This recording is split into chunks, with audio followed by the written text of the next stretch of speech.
From the Diary of a Violent-Tempered Man, a short story by Anton Chekhov. I am a serious person, and my mind is of a philosophic bent. My vocation is the study of finance. I am a student of financial law, and I have chosen as the subject of my dissertation the past and future of the dog license.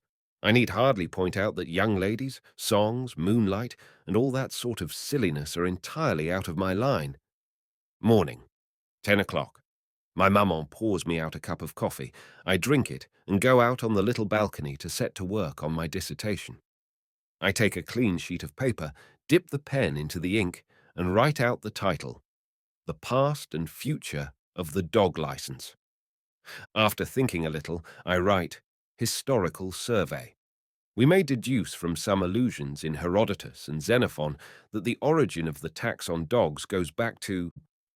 But at that point, I hear footsteps that strike me as highly suspicious. I look down from the balcony and see below a young lady with a long face and a long waist. Her name, I believe, is Nadenka or Varenka.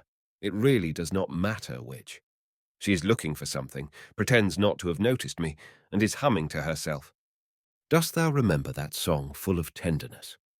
I read through what I have written and want to continue, but the young lady pretends to have just caught sight of me and says in a mournful voice, Good morning, Nikolai Andreich. Only fancy what a misfortune I have had. I went for a walk yesterday and lost the little ball off my bracelet. I read through once more the opening of my dissertation. I trim up the tail of the letter G and mean to go on, but the young lady persists. Nikolai Andreich, she says, won't you see me home? The Carolins have such a huge dog that I simply daren't pass it alone. There is no getting out of it. I lay down my pen and go down to her. Nadenka, or Varenka, takes my arm, and we set off in the direction of her villa.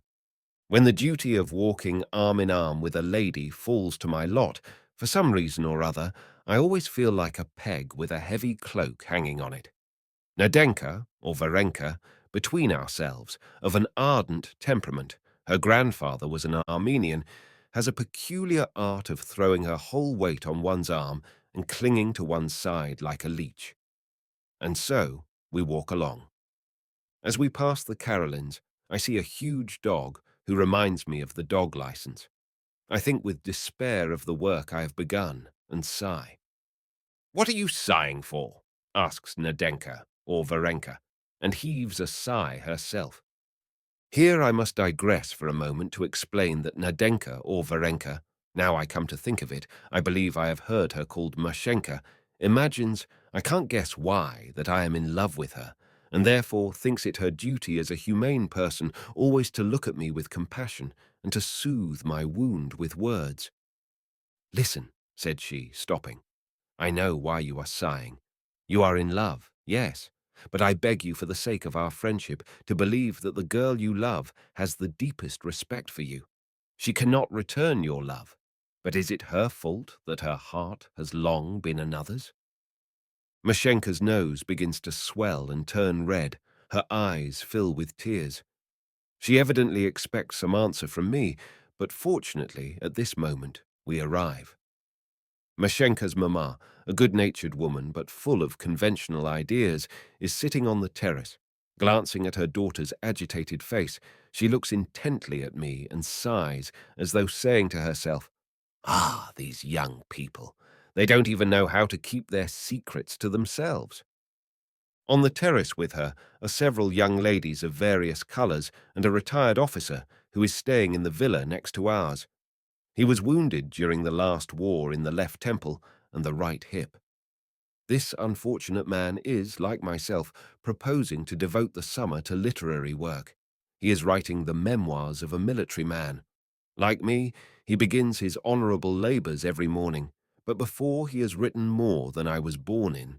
Some Varenka or Mashenka is sure to appear under his balcony, and the wounded hero is borne off under guard. All the party sitting on the terrace are engaged in preparing some miserable fruit for jam. I make my bows and am about to beat a retreat, but the young ladies of various colours seize my hat with a squeal and insist on my staying. I sit down. They give me a plate of fruit and a hairpin. I begin taking the seeds out. The young ladies of various colours talk about men. They say that so-and-so is nice-looking, that so-and-so is handsome but not nice, that somebody else is nice but ugly, and that a fourth would not have been bad-looking if his nose were not like a thimble, and so on. "And you, Monsieur Nicolas," says Varenka's mamma, turning to me, "are not handsome, but you are attractive. There is something about your face. In men, though, it's not beauty, but intelligence that matters," she adds, sighing. The young ladies sigh, too, and drop their eyes. They agree that the great thing in men is not beauty, but intelligence. I steal a glance sideways at a looking-glass to ascertain whether I really am attractive. I see a shaggy head, a bushy beard, moustaches, eyebrows, hair on my cheeks, hair up to my eyes, a perfect thicket with a solid nose sticking up out of it like a watchtower. Attractive. But it's by the qualities of your soul, after all, that you will make your way, Nicholas, sighs Nadenka's mamma, as though affirming some secret and original idea of her own. And Nadenka is sympathetically distressed on my account, but the conviction that a man passionately in love with her is sitting opposite is obviously a source of the greatest enjoyment to her. When they have done with men, the young ladies begin talking about love. After a long conversation about love, one of the young ladies gets up and goes away. Those that remain begin to pick her to pieces. Everyone agrees that she is stupid, unbearable, ugly, and that one of her shoulder blades sticks out in a shocking way. But at last, thank goodness, I see our maid. My maman has sent her to call me in to dinner. Now I can make my escape from this uncongenial company and go back to my work. I get up and make my bows. Varenka's maman, Varenka herself, and the variegated young ladies surround me and declare that I cannot possibly go, because I promised yesterday to dine with them and go to the woods to look for mushrooms. I bow and sit down again. My soul is boiling with rage, and I feel that in another moment I may not be able to answer for myself, that there may be an explosion, but gentlemanly feeling and the fear of committing a breach of good manners compels me to obey the ladies, and I obey them. We sit down to dinner. The wounded officer, whose wound in the temple has affected the muscles of the left cheek, eats as though he had a bit in his mouth. I roll up little balls of bread, think about the dog license, and knowing the ungovernable violence of my temper, try to avoid speaking. Nadenka looks at me sympathetically. Soup, tongue and peas, roast fowl and compote. I have no appetite, but eat from politeness. After dinner, while I am standing alone on the terrace, smoking, Nadenka's mamma comes up to me, presses my hand and says breathlessly, "Don't despair, Nicholas. She has such a heart, such a heart." We go towards the wood to gather mushrooms. Varenka hangs on my arm and clings to my side. My sufferings are indescribable, but I bear them in patience. We enter the wood. "Listen, Monsieur Nicolas," says Nadenka, sighing. "Why are you so melancholy, and why are you so silent? Extraordinary girl she is, really. What can I talk to her about? What have we in common?" "Oh, do say something," she begs me. I begin trying to think of something popular, something within the range of her understanding. After a moment's thought, I say, "The cutting down of forests has been greatly detrimental to the prosperity of Russia." "Nicholas," sighs Nadenka, and her nose begins to turn red. "Nicholas, I see you are trying to avoid being open with me. You seem to wish to punish me by your silence. Your feeling is not returned, and you wish to suffer in silence, in solitude. It is too awful, Nicholas," she cries impulsively, seizing my hand, and I see her nose beginning to swell. "What would you say if the girl you love were to offer you her eternal friendship?" I mutter something incoherent, for I really can't think what to say to her. In the first place, I'm not in love with any girl at all. In the second, what could I possibly want her eternal friendship for? And thirdly, I have a violent temper. Mashenka, or Varenka, hides her face in her hands and murmurs as though to herself, "He will not speak. It is clear that he will have me make the sacrifice. I cannot love him if my heart is still another's. But I will think of it. Very good. I will think of it. I will prove the strength of my soul, and perhaps, at the cost of my own happiness, I will save this man from suffering. I can make nothing out of all this. It seems some special sort of puzzle. We go farther into the wood and begin picking mushrooms. We are perfectly silent the whole time. Nadenka's face shows signs of inward struggle. I hear the bark of dogs. It reminds me of my dissertation, and I sigh heavily. Between the trees, I catch sight of the wounded officer limping painfully along. The poor fellow's right leg is lame from his wound, and on his left arm he has one of the variegated young ladies. His face expresses resignation to destiny. We go back to the house to drink tea, after which we play croquet and listen to one of the variegated young ladies singing a song, "No, no, thou lovest not, no, no." At the word "no," she twists her mouth till it almost touches one ear. "Charmant!" wail the other young ladies. "Charmant!" The evening comes on. A detestable moon creeps up behind the bushes.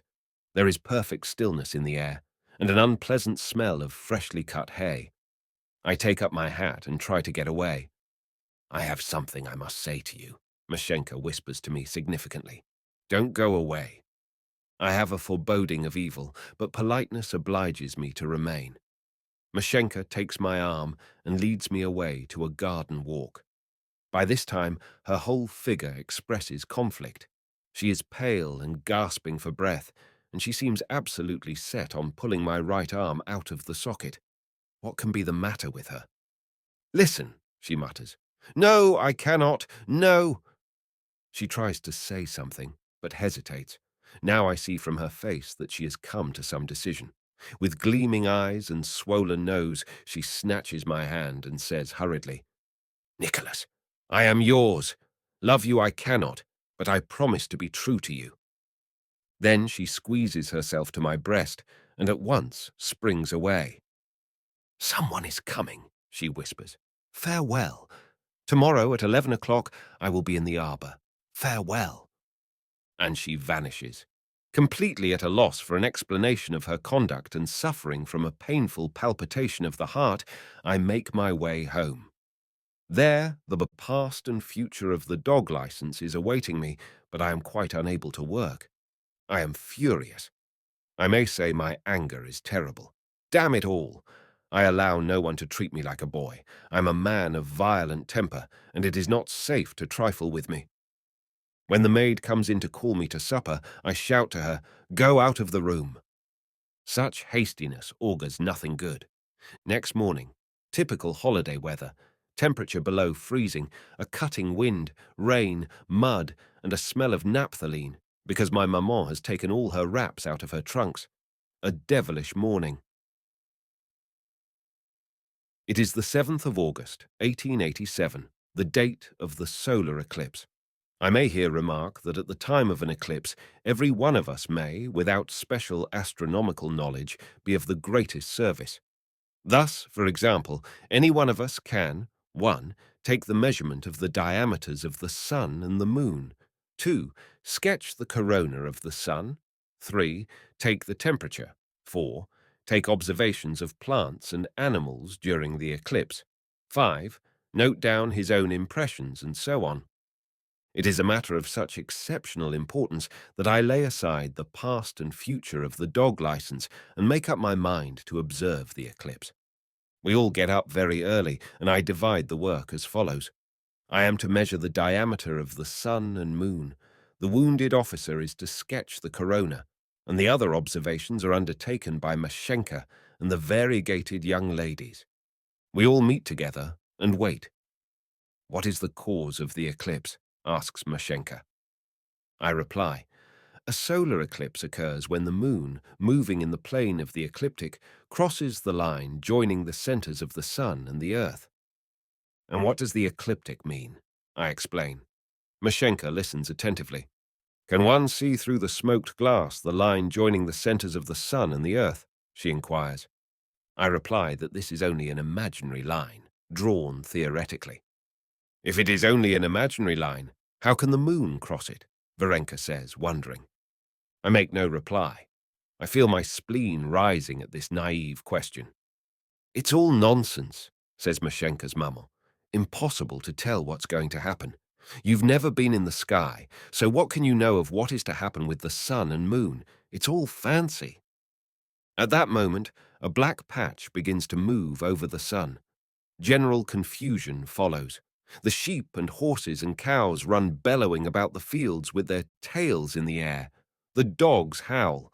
The bugs, thinking night has come on, creep out of the cracks in the walls and bite the people who are still in bed. The deacon, who was engaged in bringing some cucumbers from the market garden, jumped out of his cart and hid under the bridge, while his horse walked off into somebody else's yard, where the pigs ate up all the cucumbers. The excise officer, who had not slept at home that night, but at a lady friend's, dashed out with nothing on but his nightshirt, and running into the crowd, shouted frantically, "Save yourself if you can." Numbers of the lady visitors, even young and pretty ones, run out of their villas without even putting their slippers on. Scenes occur which I hesitate to describe. "Oh, how dreadful!" shriek the variegated young ladies. "It's really too awful." "Mesdames, watch!" I cry. "Time is precious." And I hasten to measure the diameters. I remember the corona and look towards the wounded officer. He stands doing nothing. "What's the matter?" I shout. "How about the corona?" He shrugs his shoulders and looks helplessly towards his arms. The poor fellow has variegated young ladies on both sides of him, clinging to him in terror and preventing him from working. I seize a pencil and note down the time to a second. That is of great importance. I note down the geographical position of the point of observation. That, too, is of importance. I am just about to measure the diameter when Mashenka seizes my hand and says, "Do not forget today, 11 o'clock." I withdraw my hand, feeling every second precious, try to continue my observations, but Varenka clutches my arm and clings to me. Pencil, pieces of glass, drawings, all are scattered on the grass. Hang it! It's high time the girl realized that I'm a man of violent temper, and when I am roused, my fury knows no bounds. I cannot answer for myself. I try to continue, but the eclipse is over. "Look at me," she whispers tenderly. Oh, that is the last straw. Trying a man's patience like that can but have a fatal ending. I am not to blame if something terrible happens. I allow no one to make a laughing stock of me, and God knows, when I am furious, I advise nobody to come near me, damn it all. There's nothing I might not do. One of the young ladies, probably noticing from my face what a rage I am in and anxious to propitiate me, says, "I did exactly what you told me, Nikolai Andreich. I watched the animals. I saw the grey dog chasing the cat just before the eclipse and wagging his tail for a long while afterwards. So nothing came of the eclipse after all. I go home. Thanks to the rain, I work indoors instead of on the balcony. The wounded officer has risked it and has again got as far as I was born in, when I see one of the variegated young ladies pounce down on him and bear him off to her villa. I cannot work, for I am still in a fury and suffering from palpitation of the heart. I do not go to the arbour. It is impolite not to, but after all, I can't be expected to go in the rain. At 12 o'clock, I receive a letter from Mashenka, a letter full of reproaches and entreaties to go to the arbour, addressing me as thou. At 1 o'clock, I get a second letter, and at 2, a third. I must go. But before going, I must consider what I am to say to her. I will behave like a gentleman. To begin with, I will tell her that she is mistaken in supposing that I am in love with her. That's a thing one does not say to a lady as a rule, though. To tell a lady that one's not in love with her is almost as rude as to tell an author he can't write. The best thing will be to explain my views of marriage. I put on my winter overcoat, take an umbrella, and walk to the arbour. Knowing the hastiness of my temper, I am afraid I may be led into speaking too strongly. I will try to restrain myself. I find Nadenka still waiting for me. She is pale and in tears. On seeing me, she utters a cry of joy, flings herself on my neck, and says, "At last! You are trying my patience. Listen, I have not slept all night. I have been thinking and thinking. I believe that when I come to know you better, I shall learn to love you." I sit down and begin to unfold my views of marriage. To begin with, to clear the ground of digressions and to be as brief as possible, I open with a short historical survey. I speak of marriage in ancient Egypt and India, then pass to more recent times, a few ideas from Schopenhauer. Mashenka listens attentively, but all of a sudden, through some strange incoherence of ideas, thinks fit to interrupt me. "Nicola, kiss me," she says. I am embarrassed and don't know what to say to her. She repeats her request. There seems no avoiding it. I get up and bend over her long face, feeling as I do so just as I did in my childhood when I was lifted up to kiss my grandmother in her coffin. Not content with the kiss, Mashenka leaps up and impulsively embraces me. At that instant, Mashenka's maman appears in the doorway of the arbor.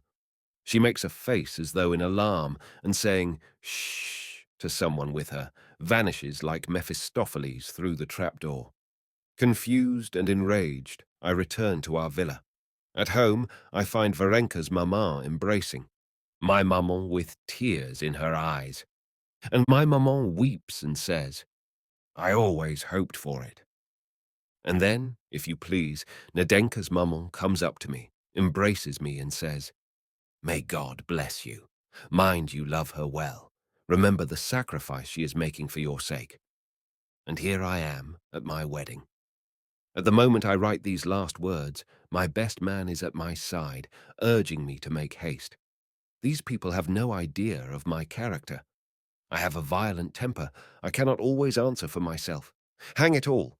God knows what will come of it. To lead a violent, desperate man to the altar is as unwise as to thrust one's hand into the cage of a ferocious tiger. We shall see. We shall see. And so I am married. Everybody congratulates me, and Varenka keeps clinging to me and saying, "Now you are mine, mine. Do you understand that? Tell me that you love me." And her nose swells as she says it. I learn from my best man that the wounded officer has very cleverly escaped the snares of Hymen. He showed the variegated young lady a medical certificate that, owing to the wound in his temple, he was at times mentally deranged and incapable of contracting a valid marriage. An inspiration. I might have got a certificate, too. An uncle of mine drank himself to death. Another uncle was extremely absent-minded. On one occasion he put a lady's muff on his head in mistake for his hat. An aunt of mine played a great deal on the piano and used to put out her tongue at gentlemen she did not like. And my ungovernable temper is a very suspicious symptom. But why do these great ideas always come too late? Why?